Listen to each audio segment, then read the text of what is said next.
All right, y'all, I am back again with another video, and this video is inspired one by my childhood, two by my adulthood, and three by just the amount of people that I see who get on social media every day and express their thoughts, their feelings, their emotions that revolve around things like depression and anxiety. And it's something that I have been a witness to. Again, like I said, as a child and seeing the adults in my life struggle with it. And now, being an astrologer, I understand where it comes from. And there are so many different aspects as to why somebody could struggle with things like depression and anxiety. And even as an adult, before I learned astrology and really understood it, I would have friends who would say stuff like, my anxiety, my anxiety. And I just thought they were just being dramatic or, hypochondriac or whatever. But in reality, now that I do know their birth charts, I'm like, oh, maybe they weren't exaggerating. Maybe they weren't being dramatic, and it really is a thing. And so this is why I tell people to really learn their birth charts to understand themselves and to know why you are going through these things, whether it's something that you've struggled with your entire life or it just comes in waves. There are certain aspects that I can see within a chart as to why, again, somebody can struggle with maintaining like a happy mindset. And it's not even humanly possible, I think, to even just every day just be super happy for everything because things will happen in life. I mean, it's just human nature to have different sets of emotions. But again, some people struggle with things more than others. And again, your birth chart can help you understand it. And I can give you some possible, remedies, solutions that you can help, ease your mind. Because what happens with us when we are unaware of things, especially when it comes to our health, we just go run to the doctor and just find a pill, get prescribed, and that's it. And there's no natural remedies. There's no real point of origin where they're telling you, they just tell you what it is and then they give you a pill or something. And I do not believe that. I am very much about the holistic healing. It will take a lot for me to actually, go see one of those people because I just feel like everything's a scam. But that's another story, y'all. But like I said, whenever it comes to depression, and essentially depression to me is that negative state of mind that you get whenever you don't get what you want. When you don't get everything that you want out of life, whether that's, love, whether that's a job, career, money, your family situation, you've lost something, someone, it can put you in that depressive mind state. And of course, having anxiety can be like a feeling of fear, of dread, of uneasiness, like you just don't know what's going on, and your nervous system just goes haywire. And like I said, I've seen this with people, growing up as an adult now, and especially my last year of teaching, my students would bring up the fact that they felt like a lot of the kids that they were around were using depression, anxiety as like a way to get attention or, oh, they're fake. They're just saying that so that people can feel sorry for them or whatever. But I think now, just because social media kind of amplifies a lot of things, that's probably why they think that way. Because of course, when I was growing up, we didn't have social media like that. So you didn't know how prevalent it was. But like I said, as an astrologer, I can look at somebody's birth chart and kind of help them understand why they are going through what they're going through. And then, of course, possible remedies. Because, like I said, there's no one stop shop solution, there's no one certain aspect in a birth chart. There could be something that you were born with natally, or it could be like a certain transit that you're going through, and you kind of have to go through it for a little bit. And so, like I said, I could just help people understand where and why that is happening. So, whenever it is that you look at your birth chart, of course, whenever it comes to your mind, we look at the planet Mercury because it controls your logical thinking, your analytical intelligence, what to do in a situation. So when people have anxiety, that fight or flight kind of kicks in. And so, or it doesn't kick in, it goes haywire. And so, again, looking at somebody's Mercury sign could be something too.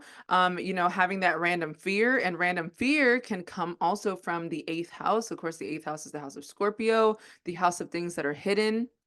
I mean, also we can look at things like the moon, of course, which is your emotions, and which when it comes to depression, of course, that's your emotions. You can look at Saturn as well and how Saturn is aspected, because your moon is your ability to feel things as well. And Saturn is restriction, delay, obstacles, is there something blocking that? So whenever it comes to your birth chart, if your moon aspects or conjuncts, I'm sorry, if your moon and Saturn are conjunct, that could be an indication of possible things like depression because your moon is your emotions. It is the way that you express yourself. And depending on what sign is there, like a Sagittarius, very much optimistic. So you could have the optimistic energy, but at the same time, if Saturn is there in conjunct with it in the same house, in a certain house, of course, it can restrict that optimism, restrict the feeling of happiness, especially when it's in the eighth house or in the 12th house. The 12th house is the house of Pisces, the house of the subconscious, your mindset. And of course, like I said, the eighth house is the house of secrets, of sudden events. And so whenever it comes to your mind, it can trigger like sudden panic attacks, sudden emotional outbursts, sudden like why do I feel like this? Why am I so depressed? I know that there are so many people out there who are just randomly like, why am I just sad today? But sometimes that sadness can like carry on. You can look at also what the moon is in whenever it comes to astrology, because a lot of times I find myself feeling a certain way depending on what the moon is in. Like if the moon is in Scorpio, people can feel a little bit more introspective or whatever.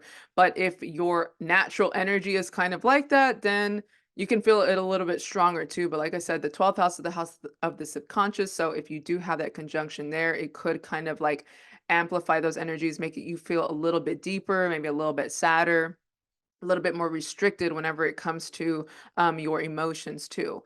It can also be your Mercury and Moon when they're in conjunction, or they aspect the eighth Lord. So the Lord is the planet that rules over the house. So if you're let's say you are a Virgo rising, then Pisces is your seventh house. So then what's after Pisces is Aries. And then what is Aries ruled by? It's Mars.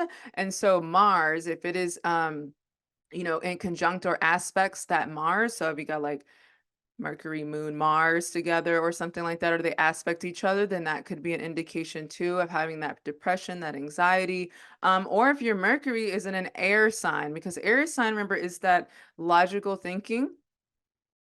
Mercury is in an air sign, and if it's in the axis of the north node and the south node. So if you have Mercury north node together, Mercury south node together, they're in that same axis. That could also be a thing too, because with the north node, it's smoke, it's confusion, it's deceit, it's illusion. It kind of like what is happening right now. It can amplify that energy wherever it sits, whether it's at birth or in a transit. So that is something too that you can see. It can create like unnecessary bursts of energy, whether it's like I said, it's anxiety, or it's triggering, it's a panic attack. I don't know if you've ever had a panic attack before. I want to say I had it like one time many years ago. Not a good feeling, but it's not something that I have dealt with before. But that triggering that the anxiety or the nervousness, whenever it starts to happen, sometimes you can't stop it. And again, like I said, some people are born with these things, or they can have something transit, to where you experience that once and then it doesn't come back around for like a really long time too. But whenever it comes to the Mercury signs and then being in an air house, I mean, in an air sign, air rules over the nervous system and the circulatory system. So that controls your breathing and things like that. So Mercury in the air, Gemini, Libra, Aquarius, that could be one too. Air, people are easily stimulated with I'm an Aquarius sun, so my mind is all over the place all the time. So they can be easily thrown off.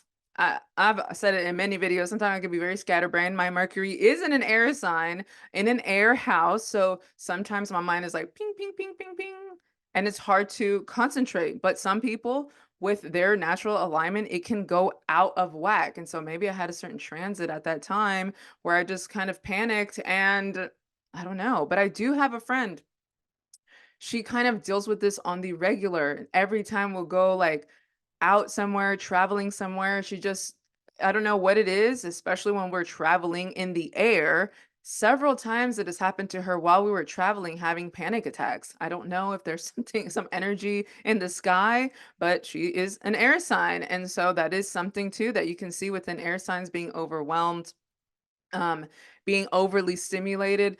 Sometimes too, whenever it comes to depression, though, Aquarius is known for, again, that unexpected, sudden things. It is also ruled by Saturn, which is, even though it's Aquarius, it's like Capricorn energy as well. And if you have a lot of Capricorn energy in your chart, Aquarius in your chart, that is Saturn ruled, that is more pessimistic mindset. It's more of like, negativity. And I've known that I've seen this more in Capricorns. The more Capricorn energy somebody has, the more pessimistic they are, the more depressed they are, or like they just see they don't see the positive outlook on things, which keeps their mindset in a depressive state.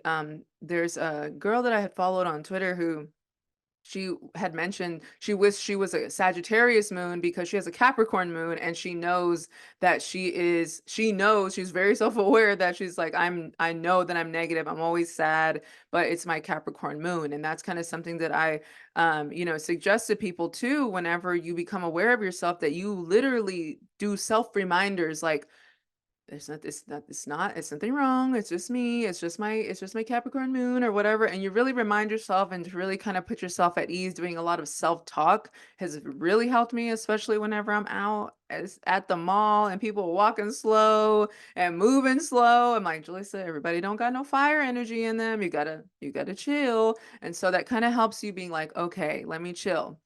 Now, of course, whenever it comes to depression and it's something situational, like you didn't get the job you wanted, you didn't get promoted, you didn't, you go through a breakup or something like that. It's easier said than done to just say get over it. But to understand too that a lot of self-talk does help, or talking to someone does help, but to also understand that you are not alone. And I don't want this to sound all inspirational or whatever, because that's not me, but I am to say saying this to say that there are people out there who have your same alignments, to know that there are other people out there who are dealing with this as well. And it's not to take away from your situation, but to know again that you're not alone. It's not something that only you are dealing with. And there are people that you can talk to too. And whenever it comes to the third house is the house of the mind. It's that Gemini house. It's your communication too.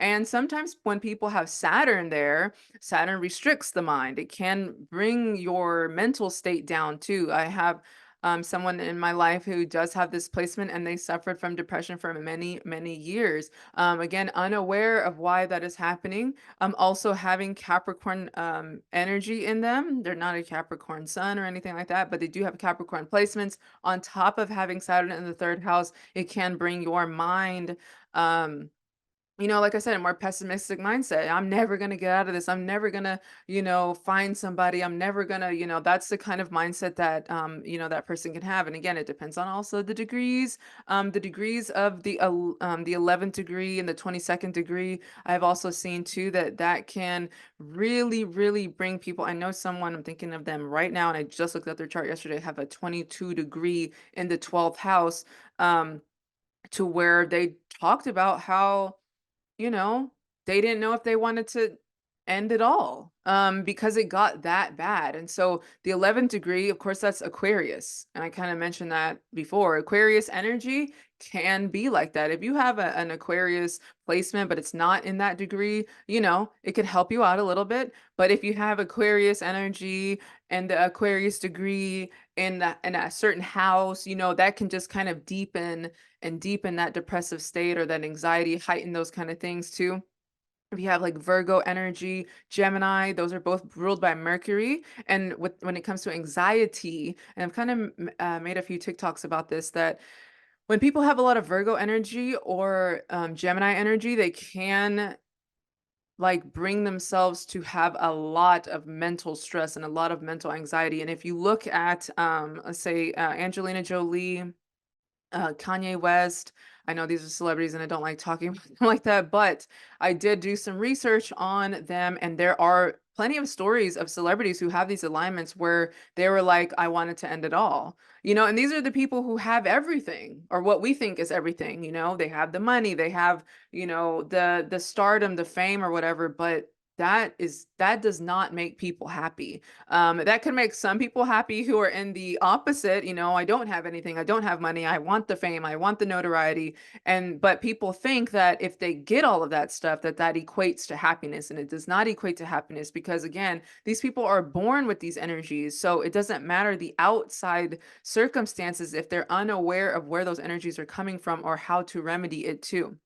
And so that's kind of something that when it comes to astrology, spirituality, really getting in touch with God and really like talking to God, talking to the creator, talking to the universe of like, sometimes I'd be mad. I'd be like, why did you give me this alignment with whatever it is, whatever situation I'm going through? Because we all have something somewhere. But dealing with those kind of things and reminding yourself that every placement aspect, it has its positive and negatives. Like everybody has something somewhere. And some people, yes, it is a little bit more intense than others. But again, a lot of self-talk and a lot of self-awareness through astrology and really learning your birth chart does help a lot. I'm telling you, it helps a lot, a lot, a lot.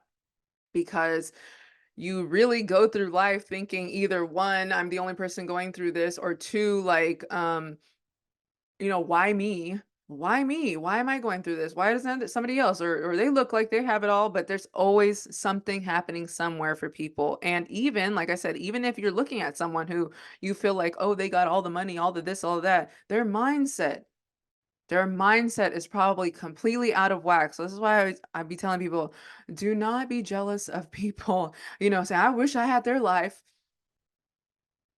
Do you? Do you? Maybe one aspect, but to completely switch lives with somebody, there's always something that somebody's dealing with. So like I said, whenever it comes to having these depressive states. I think a lot of people have gone through something at some point in their life, because we've all been through some kind of situation, whether again it's family, whether it's your job, whether it's love, lack of love, or you could be in a relationship and be lacking the love. You can have no relationship and be lacking the love. It doesn't matter. Like I said, the outside doesn't matter. So it's a lot of self. It's a lot of self. It's a lot of introspection. So, like I said, if you have a lot of Capricorn energy, Aquarius energy, those Aquarius degrees, your Mercury sign, the eighth house placements, Saturn, wherever that's aspecting, a moon Saturn conjunction, all of those aspects could be the reason why you are dealing with what you're dealing with. And also, too, Saturn transits. I know Saturn transiting the fourth house can also trigger that, because fourth house is the moon. And when Saturn and a moon are together, again, it can bring that depressive mind state. So, just to understand, if you're ever going through a Saturn fourth house transit and you're like, what the heck? Or if you did already and you kind of look back at your life of like, what was I dealing with? Now, again, I don't know everybody's placement. I don't know what everyone's experience was. Everyone's different, but that can be one indication too. And it can also be, Saturn in the first house. It's the first house of self. I've noticed that when I have clients who have this alignment, their self-confidence is really, really low. Again, depressive mindset. It can bring a depressive mindset. If you're not confident in anything, whether where you look or how you present yourself or what you're doing at your job or whatever, of course, that can bring you down. So just to make yourself aware of your entire birth chart, again, it helps so much. I tell you, once you learn it, you're like, can't nobody tell me nothing, because I already know. I already know where it comes from. So I just wanted to get that out of the way, because I know a lot of people deal with a lot of things and they're, again, unaware of why they're going through that. And that is what I'm here to do, help people explain their behaviors, especially the millennial generation, because we are born under Scorpio energy. We are all about our thoughts and our feelings and going deep, deep inside. Gen Z, y'all are more about logic, facts, tell me what the placements are, tell me my future, y'all just want to know now, now, now, 'cause that's fire. So that's kind of something that I've observed too whenever it comes to my readings. The Gen Zers want the predictions and the millennials want why through emotions. Explain to me why they feel this way, why I feel this way. If you put two and two together, if you learn the energy of the signs, you know why. So, anyways, y'all, just wanted to get that out there. I'm pretty sure there's a plenty more aspects. There's not just one, two, or three. There's so many things you can look at within a birth chart. But if you'd like a more in-depth analysis, if you want somebody to talk to, because let me tell you, I've gone through it. I've probably gone through, I don't even know, so much. So, y'all can visit my website. You can, visit me on any social media platform. I have a reading in about 25 minutes, so I'm gonna go ahead and end this here, but I appreciate y'all so much, and I will talk to you soon. Bye.